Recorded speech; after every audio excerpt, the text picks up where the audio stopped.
Thank you very much. I want to begin today by expressing my deep condolences to the entire Bush family on the passing of former First Lady Barbara Bush, a wonderful, wonderful person. For decades, Barbara was a titan in American life. Her presence and character were engraved into America's identity. Her strength and toughness really embodied the spirit of our country, and her warmth and devotion earned the admiration of an entire nation and indeed the entire world. She was a tireless champion for literacy. She was a fierce advocate for the American family, and she was a woman of proud patriotism and profound faith. Our hearts are saddened by her passing, but our spirits are lifted by the memories of her goodness and her grace. She was a good person. Melania and I send our prayers to Barbara's husband of 73 years. I'll never beat that record. President George H.W. Bush, to the surviving children, Jeb and Neil and Marvin, Dorothy, and former President George W. Bush, and to their many wonderful grandchildren and great-grandchildren. This evening, I also want to send a message to all of the brave service members from the United States, France, and the United Kingdom who were involved in the very successful strikes on targets associated with the Syrian chemical weapons program last week. Once again, the unmatched skill of the United States military and our great partners and allies was demonstrated to the entire world. Missiles were shot. They tried to knock them down. They weren't in the least successful. They hit none. The purpose of our strike was to establish a strong deterrent against the use of banned chemical weapons. Civilized nations must join together to prevent the horrors of chemical warfare and, in fact, warfare. And I think our allies really were absolutely world-class, wonderful. We thank them for their support. Today, I'm thrilled to be joined by my good friend, Prime Minister Abe of Japan. Highly respected gentleman. Prime Minister Melania and I are honored to host you and Mrs. Abe once again at Mar-a-Lago. We're grateful for the tremendous hospitality you showed us during our visit to your country last fall. It was a true privilege to be welcomed to the magnificent land of Japan, or, as I've heard all my life, the land of the rising sun. It's true. So great. During our visit to Asia in November, we had tremendous success enlisting support for our campaign of maximum pressure on the North Korean regime. As you know, I will be meeting with Kim Jong-un in the coming weeks to discuss the denuclearization of the Korean Peninsula. Hopefully that meeting will be a great success, and we're looking forward to it. It would be a tremendous thing for North Korea and a tremendous thing for the world. So we will be doing everything possible to make it a worldwide success, not just for the United States or South Korea or North Korea or Japan, but for the entire world. We hope to see the day when the whole Korean Peninsula can live together in safety, prosperity, and peace. This is the destiny of the Korean people, who deserve and have gone through so much over the years. We hope it all works out. We'll be trying very hard. I want to thank the Prime Minister for his insight and support over the past year as we have pursued the dream of a peaceful, nuclear-free Korea. Shinzō, you have worked very hard along with us and all of our people, and we thank you very much. And we're with you. And you're a lot closer than we are, but we're working on this together. Okay? Thank you very much. Your support has been critical to getting us to this important moment in time. It's a historic moment, and possibly beyond that, if it works out properly. Our discussions today reaffirm the close cooperation between the United States and Japan on the issue of North Korea and our common defense. We will not repeat the mistakes of previous administrations. Our campaign of maximum pressure will continue until North Korea denuclearizes. We have great respect for many aspects of what they're doing, but we have to get it together. We have to end nuclear weapons, ideally in all parts of the world. That would be a goal for all of us to hope for and to cherish. As I've said before, there is a bright path available to North Korea when it achieves denuclearization in a complete and verifiable and irreversible way. It will be a great day for them. It will be a great day for the world. During my visit to Japan last fall, I met with Japanese families who endured the terrible heartbreak of having their loved ones abducted by the North Korean regime. We want to see these families reunited as soon as possible. And I know for a fact that it's one of the truly most important things on Shinzō's mind. We talk about it often. It's so important to you. And we're going to do everything possible to have them brought back and bring them back to Japan. I gave you that promise. The United States also supports Japan's efforts to improve its defense capabilities, and we're exploring ways to expedite the sale of American military equipment to Japan through the Foreign Military Sales Program. We've stepped up our effort not only with respect to Japan but other allies, that when they order military equipment from us, we will get it taken care of and they will get their equipment rapidly. It would be, in some cases, years before orders would take place because of bureaucracy with Department of Defense, State Department. We are short-circuiting that. It's now going to be a matter of days. If they're our allies, we are going to help them get this very important, great military equipment. And nobody makes it like the United States. It's the best in the world by far. We're also working to improve our economic partnership by reducing our trade imbalance and removing barriers to U.S. exports. The United States is committed to free, fair, and reciprocal, very important word, trade. And we're committed to pursuing a bilateral trading relationship that benefits both of our great countries. Prime Minister Abe and I have agreed to intensify our trade and investment consultations. Ambassador Lighthizer, who is with us today, will take the lead for the United States. These past 2 days have been extremely productive. The friendship between Japan and the United States has never been closer. I truly believe it has never been closer than it is today. And the bonds between our people have never been stronger. In the months ahead, we will rely on this great friendship as we face an array of old challenges and new opportunities, and we will face them together. We will work closely on trade.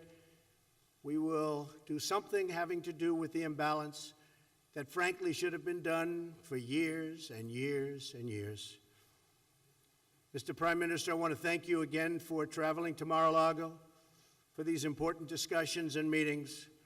It's been a true honor to welcome you here and to work with you toward greater security, prosperity, and peace for our two truly great and wonderful nations. And thank you for being here, Shinzō. Thank you. Thank you very much.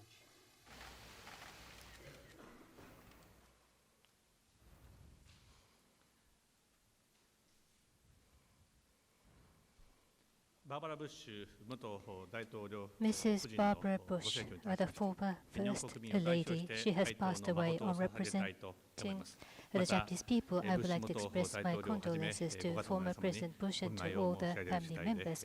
We express our heartfelt condolences. The infinitely blue sky, refreshing and soothing sea breeze. It was a great pleasure to be invited once again to this beautiful Mar-a-Lago and in a relaxed atmosphere to spend significant length of time with President Trump to engage in fruitful discussion in a frank and straightforward manner. About a year ago at this place, at the very moment I was at dinner with President Trump, North Korea dared to launch ballistic missiles. It is absolutely intolerable. Immediately after I said so, President Trump stepped forward in front of the camera, though it was not planned, and made one following comment. The U.S. is with our ally Japan 100%. The President sent out a message of powerful commitment to the world. Donald, your words on that occasion is still deeply etched in my mind, together with my wonderful memory of my stay here in Mar-a-Lago.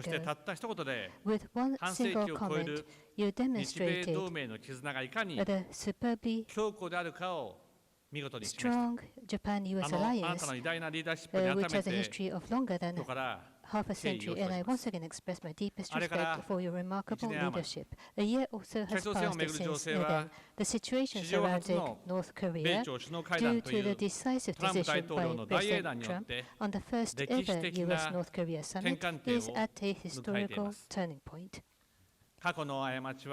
The past mistakes should never be repeated. On this point, President Trump and I were in full agreement. On the occasion of the 1994 Framework Agreement or the 2005 Six-Party Talks Agreement, North Korea committed to abandon nuclear weapons development, but those promises were broken. And the effort of the international community to engage in dialogue were all entirely exploited to buy time to develop nuclear weapons and missiles. Based on such lessons learned, both the U.S. and Japan, together with the international community, will demand for all weapons of mass destruction and ballistic missiles, complete, verifiable, and irreversible dismantlement of weapons of mass destruction and ballistic missiles to North Korea. By envisioning multiple scenarios, we carefully thought out our policies and directions at a concrete and detailed level. Just because North Korea is responding to dialogue, there should be no reward. Maximum pressure should be maintained, and actual implementation of concrete actions towards denuclearization will be demanded. This firm policy has once again been completely shared between us. On this occasion, we also agreed to continue our effort towards the early resolution of the top priority matter of abduction. Just now, President Trump, on this spot here, has mentioned towards the return of the abductees, maximum effort will be made. The clear promise just made here. We are deeply encouraged, Donald. Half a year ago, when you visited our country, you listened intently to each and every family members of the abductees. You listened carefully and kindly said you would like to help. Your image on that occasion is indelibly etched in the eyes and minds of many of the Japanese people. Going forward, we wish to work closely with the United States, and towards the immediate return of all abductees, we are determined to strengthen our approach vis-à-vis North Korea. North Korea has diligent workforce and is blessed with resources. If North Korea advances in the right direction, they can make their populations richer. If North Korea takes the right path, under the Japan-North Korea Pyongyang Declaration, there could be a possible path to settle the unfortunate past and to normalize diplomatic relationship. For that to happen, a comprehensive resolution of multiple concerns, including abduction, nuclear, and missiles, would be the fundamental precondition. Through the upcoming historic U.S.-North Korea summit, we strongly hope for a breakthrough in this situation. The Japan-US alliance is not just limited to the field of security, but it also contributes to the peace and prosperity of the world as well as the region. On the economic front, Japan and the US will take a lead and develop a free and fair market in the Indo-Pacific region. I spent some time with President Trump to discuss ways to make that happen in a candid manner. First of all, we must further strengthen the economic ties between the two countries. Under President Trump, exports from the U.S., including energy, aircraft, amongst others, have already been increasing significantly. Further, following the bold tax reform by President Trump, Japanese companies' investments in the U.S. have been gaining momentum, which is creating a large number of jobs in the U.S. and contributing to the expansion of the exports from the U.S. In order to benefit both Japan and the U.S., we'll further expand trade and investment between the two countries. Building upon that foundation, will aim to realize economic development in the free and open Indo-Pacific region based on fair rules. To make that happen, at this time, President Trump and I agreed to start talks for free, fair, and reciprocal trade deals. And Minister Motegi will be responsible for these talks on the side of Japan. Minister Motegi and U.S.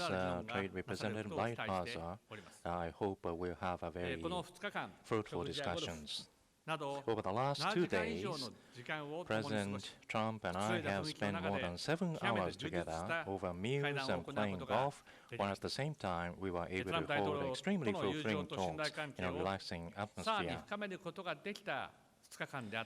The last 2 days were the time when I was able to further deepen my friendship and relationship of trust with President Trump. Lastly, I'd like to express my sincere appreciation to Donald and First Lady Melania for their wonderful hospitality as well as the continued warm-hearted welcome of the people of the United States. Thank you. Thank you very much, Shinzō. Appreciate it. Questions? Mark Landler. Mark. Thank you very much, Mr. President. Mr. Prime Minister, nice to see you again. Mr. President, you sent your CIA director to Pyongyang a couple of weeks ago, and he returned without 3 Americans who are being detained there, and also without any other visible signs of concessions the North Koreans had made to the United States in advance of your meeting with Mr. Kim.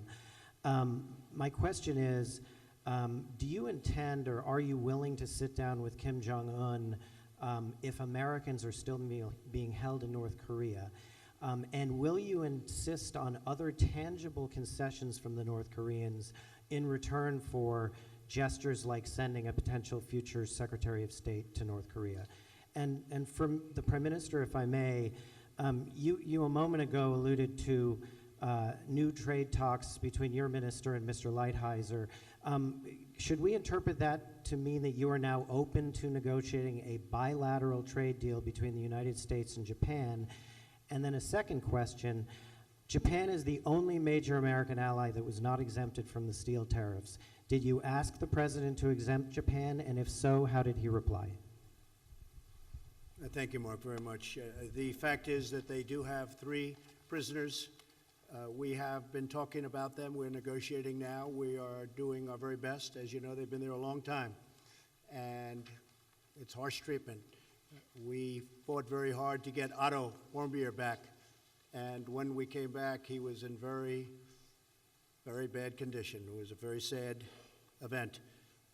We are likewise fighting very diligently to get the 3 American citizens back.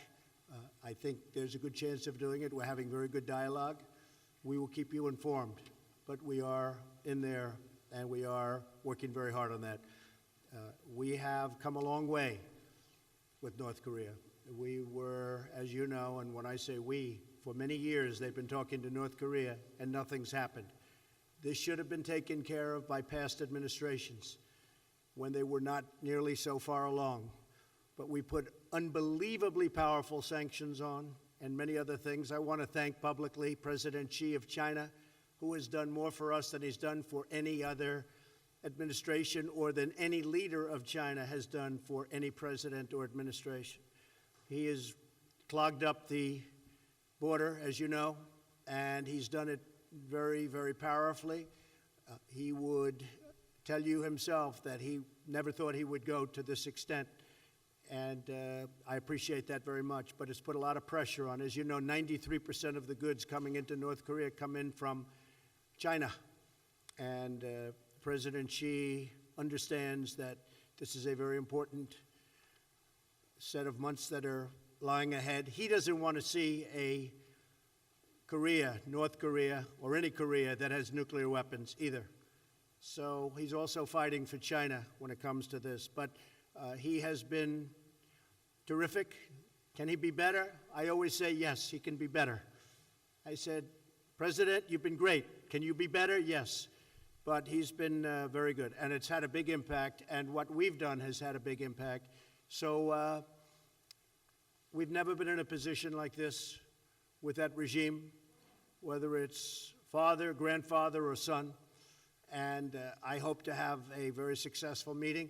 If we don't think it's going to be successful, Mark, we won't have it. We won't have it.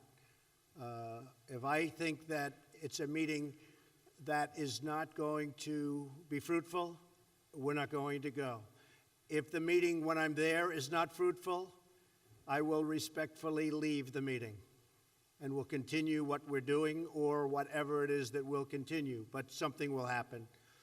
So I like always remaining flexible, and will remain flexible here. I've gotten it to this point. President Moon of South Korea was very generous when he said if it weren't for Donald Trump, the Olympics would have been a total failure. It was my involvement and the involvement of our great country that made the Olympics a very successful Olympics. If you look at ticket sales prior to what took place with respect to North Korea, it was going to be a big problem, and it turned out to be a very successful Olympics.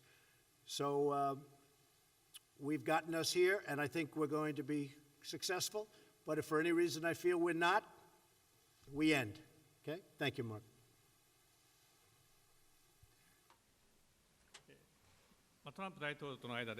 Between President Trump and myself, for benefiting both Japan and the U.S., we have expanded investment and trade. Based on that foundation, open and fair economic development in the Indo-Pacific region, we have agreed to start talks for free, fair, and reciprocal trade deals at this time. As for Section 232, Japanese steel and aluminum would not exert any negative influence on the U.S. security. Rather, it's our position that the quality of Japanese products is high. Many of those products are difficult to be replaced with, and they are greatly contributing to the U.S. industries and employment. So recognizing that, we'd like to continue to respond to this matter going forward. I will add that the 232 having to do with aluminum and steel tariffs, 30% in one case, 25% and 10% that it's got us to the bargaining table with many nations, and in other cases, they're paying. And it's billions of dollars coming into the coffers of the United States. So they've been actually very important. If you look at what we did with solar panels, where we put 30% tariffs on, we had 32 companies opened with pretty new plants because it's a relatively new industry. Of the 32 plants, 30 were closed and 2 were not doing well. Since putting the tariffs on, the 2 are doing very well. 7 or 8 are going to be opening, and a lot more will open. Same thing with washing machines. We were, believe it or not, having washing machines dumped all over the country. We put tariffs on, and we're now opening up and expanding companies that create and make, which is actually a very big business, washing machines and dryers. So the workers of our country know what's happening. We have companies moving up from Mexico, automobile companies, and they're building new plants in Michigan and Ohio and Pennsylvania and Kentucky and expanding their plants. A lot of things are happening. Our country is doing very, very well. So, and it's going to continue. It's going to continue. A lot of great momentum. If you look at any chart, the enthusiasm for business in our country is at an all-time high. And unemployment for African American workers, for Hispanic workers, unemployment is at an all-time low. In history, in the history of our country, it's at the lowest point. If you look at unemployment for women, it's at an 18-year low.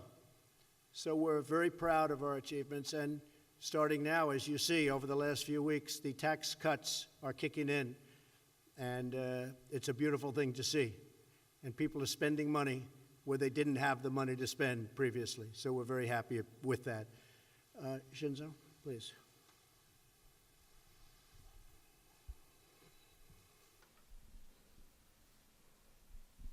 ありがとうございます。NHK の原と申します。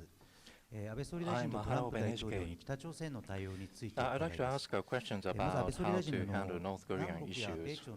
Prime Minister Abe, the coordination for holding a summit between the South Korea and North Korea, as well as between the U.S. and North Korea, is underway. There is a concern in Japan that Japan may be left behind. So how are you going to proceed with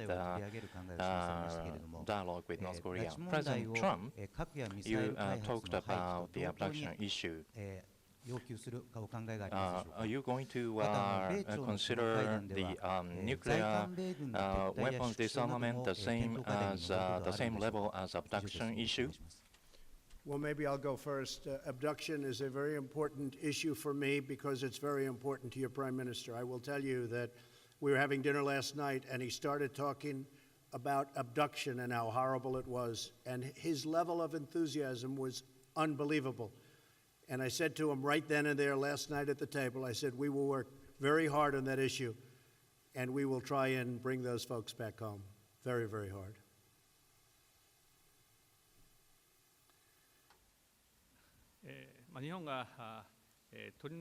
Whether Japan will be left behind, that is not at all the case. In the last 2 days, together with President Trump, we have spoken about North Korea. There will be the inter-Korean talks, and the U.S.-North Korea summit is planned. We have gone into really in-depth discussion about our policy and direction. We have reached agreement. Regarding the upcoming U.S.-North Korea summit, we hope that it will lead to the resolution of weapons of mass destruction, nuclear, missile, and of course, more than anything else, we hope it will be a historic summit that will lead to the resolution of abduction. And for that purpose, I have seriously and thoroughly discussed with President Trump, and we have fully agreed about our direction going forward, in particular regarding abduction. As Donald has explained, in our tete-a-tete, we have thoroughly discussed about this matter. Last year, the President met with the victims of the abduction as well as the family members, and the family's feelings have been strongly felt. And understood by the President, and he has given a very encouraging comment that he would appeal towards early resolution. I highly appreciate this encouraging comment. This gives us huge courage. A very encouraging comment, and for the families of the abductees, again, this is a massively, powerfully encouraging comment, and therefore going forward between Japan and US, or between the trilateral of Japan, US, and South Korea, we will cooperate closely and do our utmost to resolve the issues of North Korea, including abduction, nuclear missile. And we will be very loyal to Japan. Thank you. Jennifer Jacobs.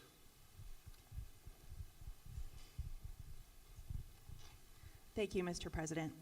On the Mueller probe, have you concluded that it's not worth the political fallout to remove either Special Counsel Mueller or Deputy Attorney General Rosenstein? And Prime Minister Abe, did the President ask you to provide more funding for U.S. troops in Japan? And what agreement did you reach here in Florida on buying more military equipment from the U.S.?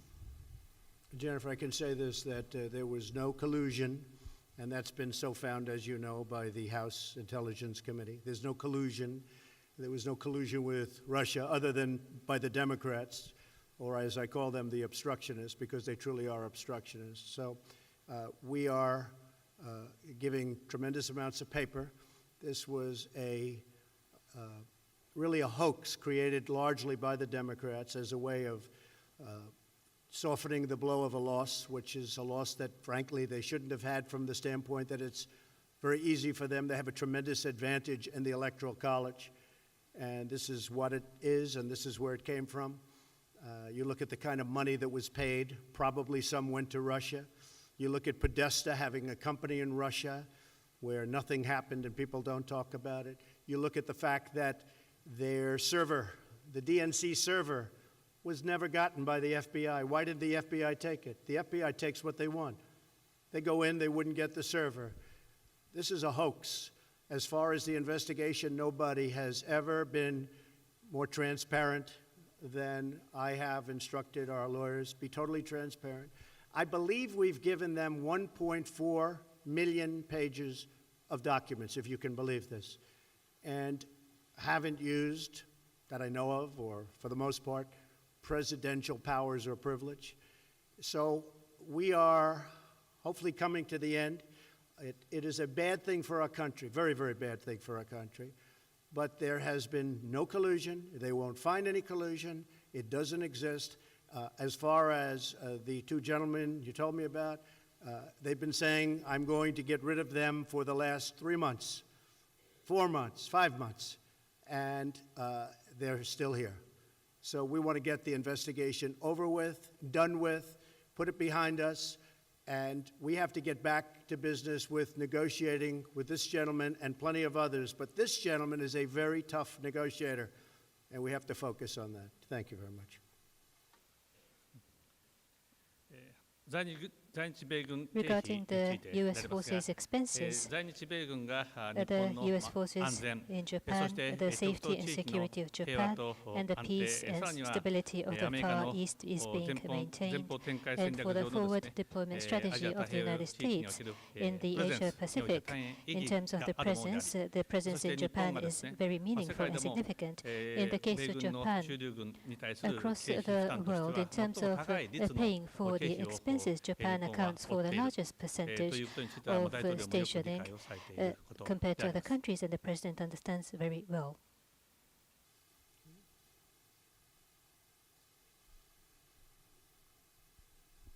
I'm Takita with the Sankei News. I have a question for President Trump. This is the follow-up question for 232. And so you don't have any intention to exempt Japan at this point in time, and President Trump and Prime Minister Abe, with regard to trade, you are going to establish new talks for trade. Is it going to be in the direction of FTA or TPP? So I'd like to hear the views from both of you. So at this time, between President Trump talks for free, fair, and reciprocal trade deals to initiate that has been agreed. As for this talk, Minister Motegi and Ambassador Lighthizer, USTR, will be the representative, and Mr. Aso and Vice President Pence's U.S.-Japan economic dialogue, they will be receiving the report of these talks. As for these talks, so that it will be the interest of both of the countries, the investment and trade between the two countries will be expanded, and we are going to realize a free and open Indo-Pacific economic growth. So on the U.S. side, that they are interested in a bilateral deal, we are aware of that, but at any rate, our country's position is that TPP is the best for both of the countries, and based on that position, we shall be dealing with the talks. Thank you very much. The United States has a massive trade deficit with Japan. It's anywhere from $69 billion to $100 billion a year. That's massive by any standpoint.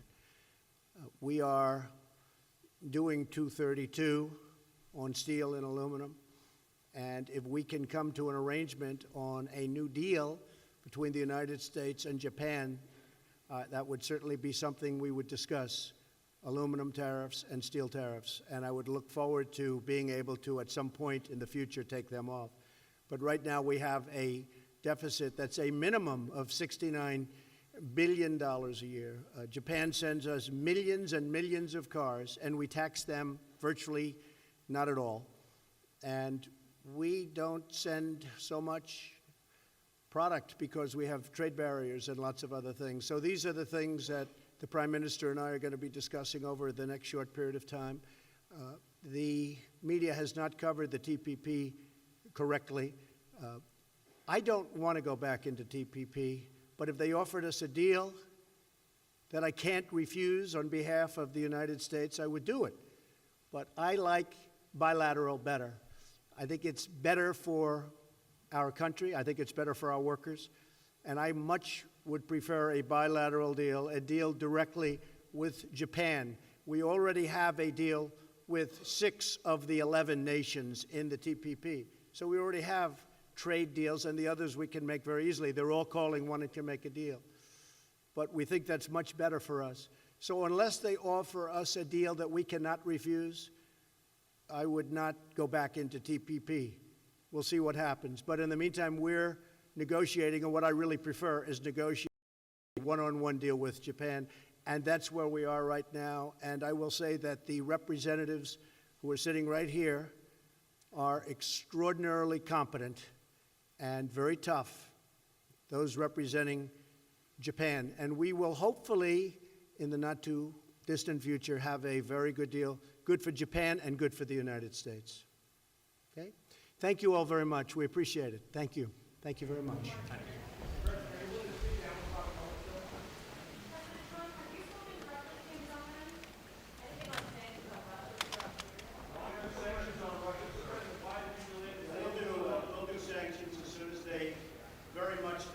We will have, that is a question. There has been nobody tougher on Russia than President Donald Trump. Between building up the military, between creating tremendous, vast amounts of oil, we raised billions and billions of dollars extra in NATO. We had a very, very severe, we were talking about it a little while, fight in Syria recently, a month ago, between our troops and Russian troops, and that's very sad. But many people died in that fight. There has been nobody tougher than me. With the media, no matter what I did, it's never tough enough, because that's their narrative. But Russia will tell you there has been nobody tougher than Donald Trump. And then the other night, we had a strike in Syria, which was absolute precision. I leave it with this. With all of that said, if we can get along with China, and if we can get along with Russia, and if we can get along with Japan and other nations, that's a good thing, not a bad thing. Just remember that. If we got along with other nations, that's good, not bad. Thank you very much.